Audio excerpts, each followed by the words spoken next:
fois-ci, et nous revoilà pour la deuxième livraison des unes parvenues à notre rédaction sur Camille 24. C'est l'instant de la revue de presse. Bintou Akoum, bienvenue.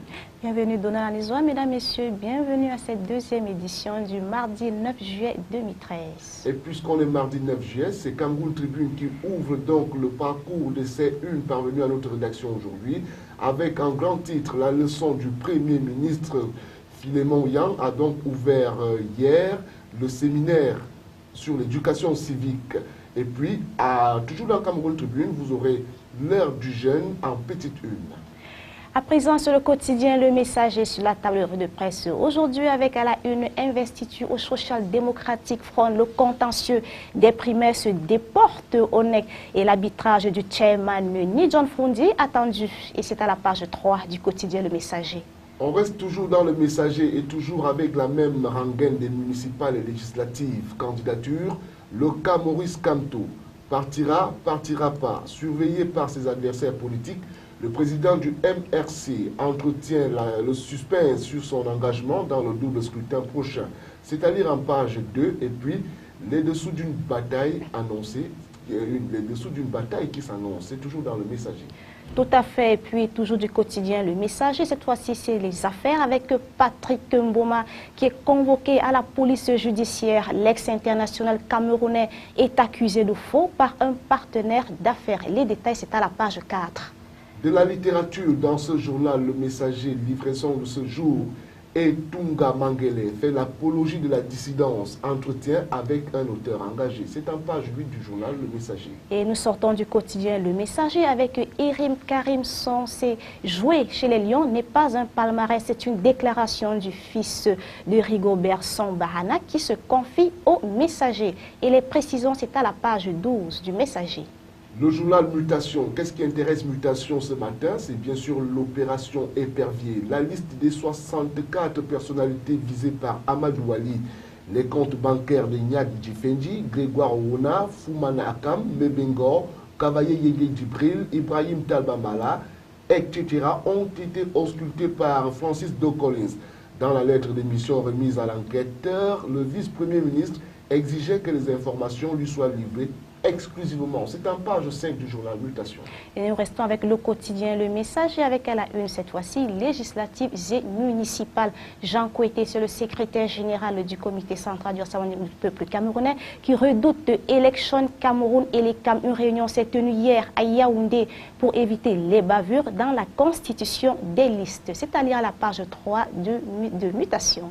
On va donc sortir de la politique avec Mutation pour s'intéresser maintenant au recrutement à la gendarmerie avec 5 000 francs CFA pour faire avancer un dossier. Les magouilles s'intensifient à l'approche de la clôture de réception des dossiers. Les détails, c'est en page 5. Et puis Mutation, nous parlons de religion avec le jeûne. Le Ramadan débute dans ce jour. Et le reportage, c'est au sein des communautés à Douala. Les détails, c'est à la page 5.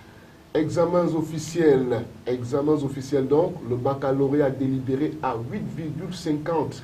C'est la moyenne de délibération telle qu'on la prend dans le journal Mutation. Par ailleurs, les candidats ont été admis au BPC avec 7,50 de moyenne. Des vérifications pour plus de véracité, c'est à trouver en page 14 du journal Mutation. Tout à fait, Donald, comme nous sommes dans Mutation, Mutation en fait justement c'est 17 ans. Et puis l'évocation d'un fonds d'une fanda, c'est à la page 12. On en vient au journal Aurore Plus. Alternance, quand Paul Biya va-t-il quitter le pouvoir? C'est la grosse interrogation contenue dans ce journal aujourd'hui, c'est à lire donc en page 6 du journal Aurore Plus. Tout à fait, nous restons avec le bi-hebdomadaire Aurore Plus qui titre sur l'investiture des candidats, les formations politiques qui sont à l'épreuve des nerfs. C'est à retrouver à la page 7.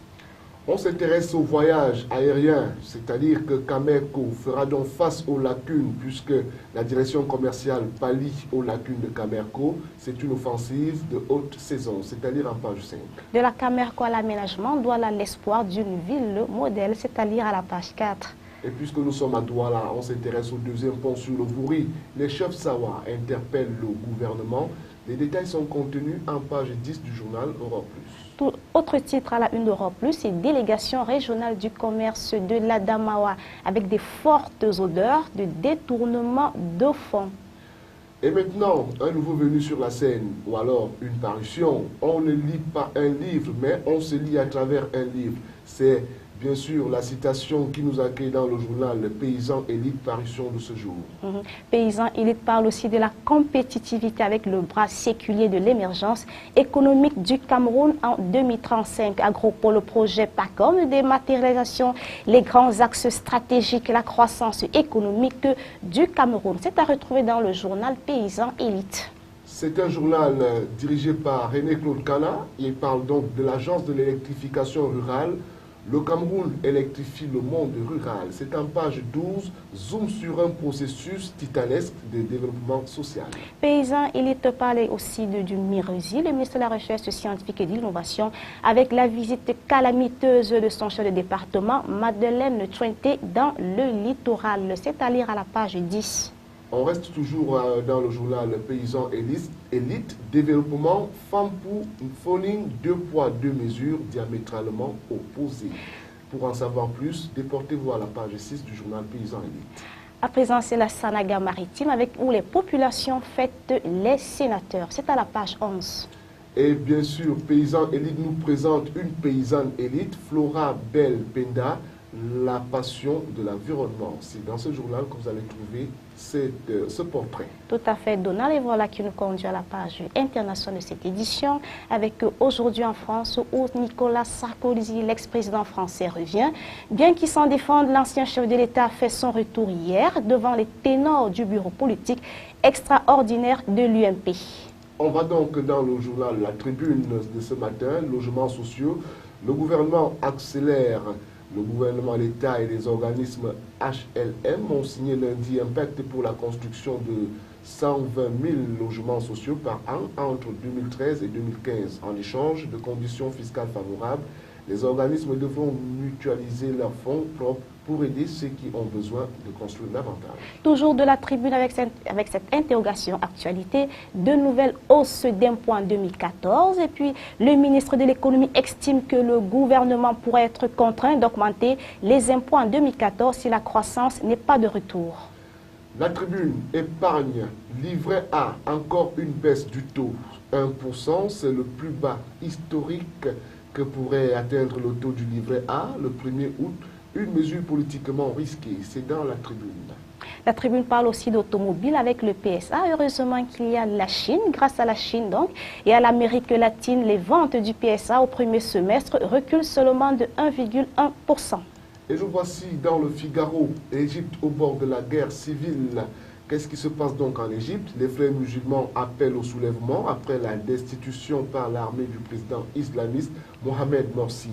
Plus de 50 personnes ont été tuées hier au Caire. C'est en page 5 du journal Le Figaro. Oui, tout à fait. Le Figaro parle aussi de LVMH qui s'offre l'Europiana. Le roi italien du Cachemire, le leader mondial du luxe, vient d'acquérir 80% du capital de cette marque italienne emblématique pour un montant de 2 milliards d'euros. Une opération qui permet au groupe français d'accéder à des savoir-faire uniques dans l'approvisionnement en fibres naturelles de grande qualité, comme le souligne Bernard Arnault dans une interview donc au Figaro. Plus globalement, le succès du luxe italien séduit les industriels et les investisseurs internationaux. C'est à la page 18 du Figaro. Le Figaro nous livre dans ce rapport d'études. Les musulmans ont massivement voté pour François Hollande alors que l'actuel chef de l'État n'avait récolté que 51,6% des suffrages lors du second tour de la présidentielle 2012. Des Français de confession musulmane lui ont en revanche accordé leur vote contre seulement 14% pour Nicolas Sarkozy. Un décalage frappant qui ressort d'une enquête IFOP publiée à la veille du Ramadan. C'est en page 4. À présent, le quotidien Le Monde avec la libre-échange d'Europe qui négocie avec Washington. La polémique sur l'espionnage américain tend les discussions. Ces négociations entre l'UE et les États-Unis sur l'accord de libre-échange se sont ouvertes lundi, dont hier, 8 juillet, à Washington. Ces discussions ont lieu dans un contexte troublé par les révélations sur l'espionnage américain. Des institutions européennes tenté sur l'insistance des Français de différer cette négociation. Et la suite dans les colonnes du quotidien Le Monde. On reste dans Le Monde. Salaire bloqué et prime en baisse, les fonctionnaires au régime sec. Dans le projet de budget 2014, la hausse de la masse salariale de l'État se limite à 0,30% par rapport à 2012. Les primes catégorielles sont réduites à 300 millions d'euros, après près de 2 fois moins que sous la droite. La prime de 400 euros promise aux professeurs des écoles sera versée. Des agents de l'aviation civile auront aussi un bonus. Le gouvernement prend le risque de brusquer une partie de sa base électorale. C'est à lire en page 8 du journal Le Monde. Et puis le Monde parle aussi d'un souffle poétique qui passe sur la cour d'honneur d'Avignon. L'artiste associé au festival, Stanislas Nordet, met en scène par les villages de Peter Angle. C'est à lire dans les pages 12 et 13 du Monde. Et c'est avec cette information que s'achève cette édition. Merci à tous de nous avoir suivis. Au revoir, Donald. Au revoir, Bintou Akoum. On se donne rendez-vous demain pour une troisième livraison des une parvenue à notre rédaction. C'était la revue de presse.